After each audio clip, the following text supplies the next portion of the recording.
Hello everyone. तो कैसे हैं आप? आई होप सब बढ़िया। स्वागत है आपका फिर से एक नई वीडियो में। तो गाइस सबसे पहले तो कॉन्ग्रेचुलेशन भाई, सभी को congratulation. Finally the wait is over और एसएससी सीपीओ 2024 का रिजल्ट आउट हो चुका है भाई।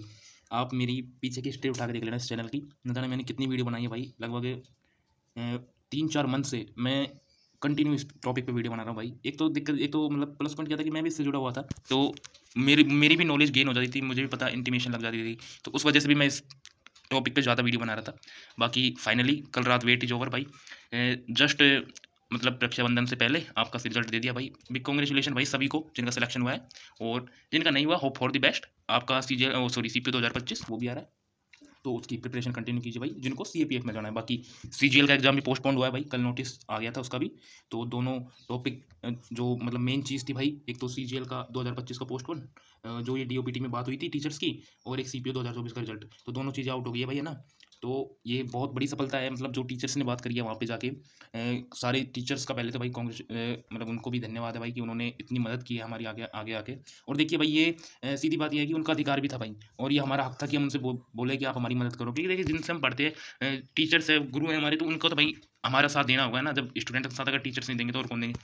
तो इसलिए भाई ये बहुत ही बढ़िया हुआ भाई कल इसका रिजल्ट आउट किया, है ना। इससे क्या होगा कि अब थोड़ा सा आगे वाली प्रोसेस जल्दी हो जाएंगी, क्योंकि इसमें मेडिकल वगैरह भी रहता है, तो वो चीज़ें भी होंगी भाई अभी, तो उसमें भी टाइम लगेगा। लेकिन ये है कि अगर ये पहले ही आ जाता तो तब तक तो वो भी कंप्लीट हो जाता, तो सिर्फ फाइनल रिजल्ट की लड़ाई रहती। लेकिन कोई नहीं, देर आए दुरुस्त आए, वो वाली कहावत है। इसके अलावा भाई कॉन्ग्रेचुलेशन तो अगेन सभी को, है ना। बहुत बहुत कॉन्ग्रेचुलेशन भाई, क्योंकि मुझे पता है मैं खुद एक सीपीओ एस्पिरेंट था।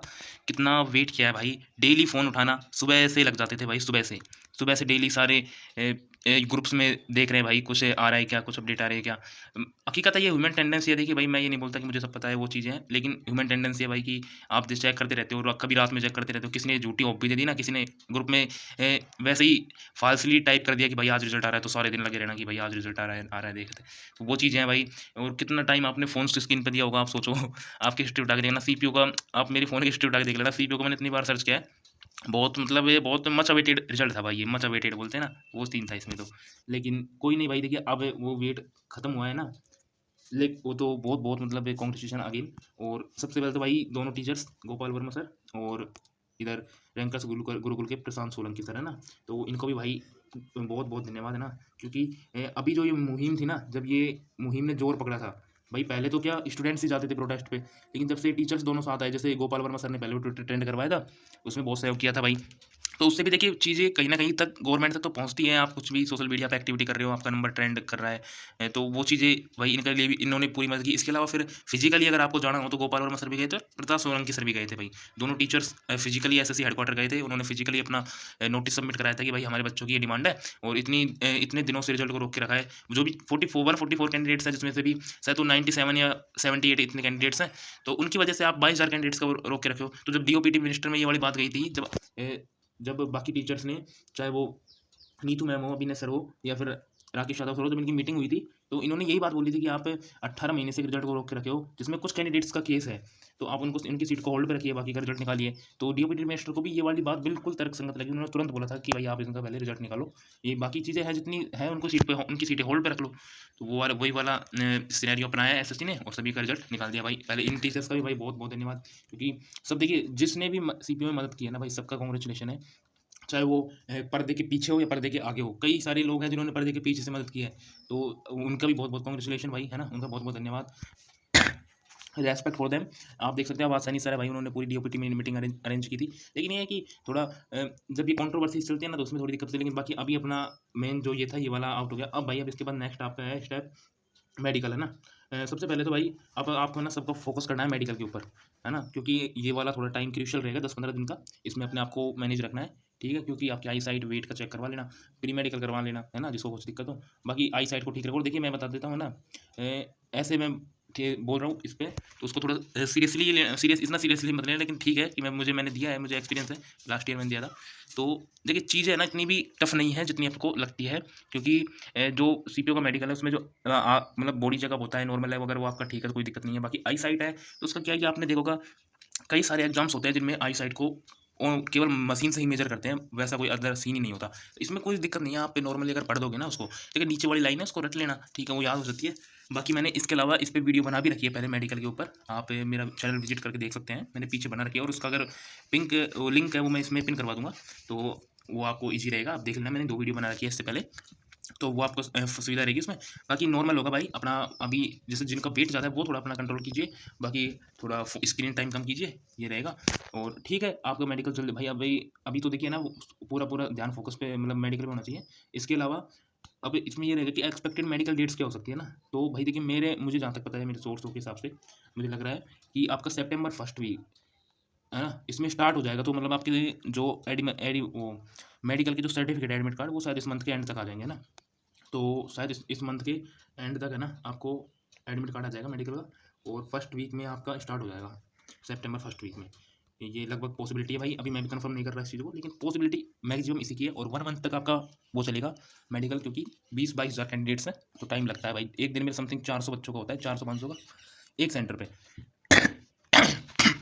तो इस बार क्या, जो नोडल है वो बीएसएफ के पास है, तो वो देखते हैं, वो अपने हिसाब से अरेंज करवाएंगे, तो कोई दिक्कत नहीं है, वो उनकी टेंशन है। लेकिन ये है कि आपको मैं बता देता हूँ लगभग इतना रहेगा, तो अब ज़्यादा टाइम है भी नहीं अपने पास, तो इसको अभी इसके ऊपर फोकस कीजिए। अगेन सारे सेलेक्टेड कैंडिडेट्स को कॉन्ग्रेचुलेशन भाई, आपको मतलब अब लगे रहना है अपने उसके ऊपर। बाकी कुछ भी अपडेट आती है तो मैं आपको बताता हूँ। इसके अलावा भाई एक टॉपिक है जिसमें मैं बोलना नहीं चाह रहा था, लेकिन अभी बोलना पड़ेगा, है कि टीचर्स कंट्रोवर्सी चल रही है। आपने देखा होगा सीजीएल के इसमें कुछ टीचर्स हैं जो बोल रहे हैं कि आपको कुछ नहीं हुआ, कुछ टीचर्स बोल रहे हैं कि आप इतनी बड़ी मीटिंग करके आए डीओपीटी मिनिस्टर से, आपने सीधा क्यों नहीं बोला कि भाई आप तुरंत इन सब चीज़ों को ठीक कीजिए, इंफ्रास्ट्रक्चर को ठीक कीजिए। बाकी देखिए मेरे हिसाब से डीओपीटी मीटिंग है ना, 100% तो नहीं, लेकिन 30% तो सफल रही है भाई। आप सीजीएल पोस्टपोन करा ले गए, आप सीपीओ का रिजल्ट निकलवा लाए, आपने वो वाला नियम लागू करवा दिया कि अब आपको बताना होगा कितने प्रतिशत बच्चों को उनकी चॉइस मिली है सेंटर में, तो वो वाला नोटिस भी आ गया था, आपने देखा होगा स्टेनो में। इसके अलावा सेंटर्स का थोड़ा कट डाउन मतलब लिमिटेशन किया है, इतनी दूर नहीं दे रहे हैं अब। बाकी इंफ्रास्ट्रक्चर अभी भी नहीं सुधरा है, उनकी हालत वही है। और क्योंकि देखिए वो लैब्स के ऊपर डिपेंड करता है कि लैब कैसी मिल रही है, अब लैब ही खराब है तो उसमें फिर करे भी क्या। लेकिन ये है कि ये वाली चीज़ें भी सुधरनी चाहिए, है ना, इसके ऊपर भी आया। लेकिन मैं मानता हूँ कि 30% रिजल्ट तो आपको मिला है डीओपी टीचिंग से, तो आप सीधा ये नहीं बोल सकते कि भाई आपको लॉलीपॉप दे दिया ये वगैरह। और देखिए जितने भी टीचर्स अगेंस्ट एक दूसरे को बोल रहे हैं, सारे रेस्पेक्टेड टीचर्स है भाई हमारे लिए। और बच्चा ये कभी भी एक्सपेक्ट नहीं करता कि उसके टीचर्स ही लड़े भाई। टीचर्स यूनिटी की बात हुई थी जब ये प्रोटेस्ट हुआ था, सारे टीचर्स एक थे, इसलिए शायद आज पूरी देश की मीडिया इसको कवर कर रही है, क्योंकि उनको पता था कि किसी ने भी मतलब अगेंस्ट नहीं बोला था, सारे एक साथ थे। और यही इनकी जो मतलब इसमें बदलाव दिख रहे हैं ना थोड़े बहुत, यही इसका कारण यही है कि सारे टीचर्स एक थे। लेकिन अब अगर आप यहाँ के सोशल मीडिया पे अपने आप को मतलब बांट रहे हो, तो सीधी सी बात है, सामने वाला तो उसको तो और फायदा होगा, वो तो आपकी बात के कॉन्ट्रास्ट कर देगा। अगर आप नेक्स्ट मीटिंग में जाओगे भी तो वो तो आपकी बात के कॉन्ट्रास्ट हो गया। आप मानते हैं भाई नरम दल और गरम दल तो रहते हैं हमेशा से, लेकिन इतना भी देखिए डीओपीटी मिनिस्टर भाई उनका पूरा प्रोटोकॉल होता है ना, आप उनसे मिल ही नहीं सकते। मैं बता रहा हूँ, आप उनसे मीटिंग की परमिशन लेके बता दो, अगर आप नॉर्मल इंसान मतलब नॉर्मल एक ह्यूमन बींग हो या भारतीय नागरिक हो, तो आपको भाई मिलेगी नहीं। मतलब भारतीय मिल तो जाएगी, लेकिन ये बहुत लंबा टाइम लगेगा। पहली बात तो आपको उनसे मीटिंग अरेंजमेंट हुई है ना, उसके बाद अगर आप अपनी और देखिए वो चीज़ें हुई भी कैसे हैं कि आपके साइड में एसएससी चेयरमैन बैठा, इधर डीओपीटी मिनिस्टर, मतलब एक तरीके से तुरंत फैसला ऑन द स्पॉट फैसला हो रहा था भाई वो, है ना, ऑन द स्पॉट चीज़ें हो रही हैं, जो कि एक बहुत बड़ी बात मानी जाएगी। लेकिन ये है कि अगर आप सीधा ऐसा बोल देते हो कि अरे नहीं कुछ नहीं हुआ, आपको सिर्फ चाय की चुस्की पी ली, वो कर लिया। बाकी देखिए मैं किसी पर्टिकुलर सर को टारगेट भी नहीं कर रहा, और हम तो देखिए सबसे पढ़ते हैं, हम तो स्टूडेंट वाले पॉइंट ऑफ व्यू से बता रहे हैं आपको, ये वाली चीज़ें बंद होनी चाहिए, है ना। इतना अगर आपको कुछ भी दिक्कत है तो आपके पास तो फ़ोन नंबर है भाई, अपने टीचर से बात कीजिए। और देखिए मैं नीतू मैम है, राकेश यादव सर हैं, और अभिनय सर हैं, है ना, ये तो आपसे सीनियर है भाई। देख उनको तो इनको इतनी इज्जत तो आपको देनी पड़ेगी। मानता हूँ कि भाई आप एक ऐसे प्रोफेशन में है कि जहाँ आप इनको अपने इक्वल समझते हैं, कि आप ये मानते हैं कि भाई इनसे बढ़िया है, बेहतर है, हम या इनके बराबर ही है। लेकिन यार ये चीज़ आप हमेशा ध्यान रखिए कि एज भी एक नंबर होता है। अगर आपसे कोई उम्र में बड़ा है तो चाहे आप उससे कितना भी ज्ञान ज़्यादा हो, लेकिन अगर आपसे उम्र में बड़ा है तो आपको को मतलब उसकी बातें माननी चाहिए, ये चीज़ें समझनी चाहिए भाई कुछ टीचर्स को।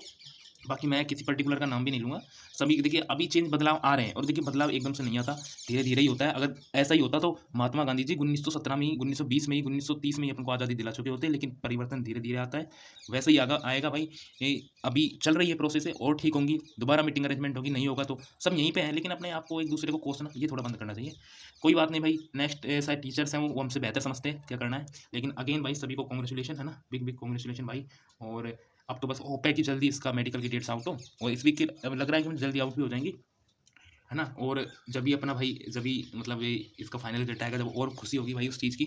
इसके अलावा सीजीएल वाले प्रिपरेशन करते रहिए भाई, है ना, और अपना कंटिन्यू रखिए। बाकी आज रक्षाबंधन है, उसकी भी हार्दिक शुभकामनाएं भाई सभी को, है ना। तो ठीक है भाई, जय हिंद, मिलते हैं नेक्स्ट वीडियो में नेक्स्ट अपडेट के साथ। जय हिंद।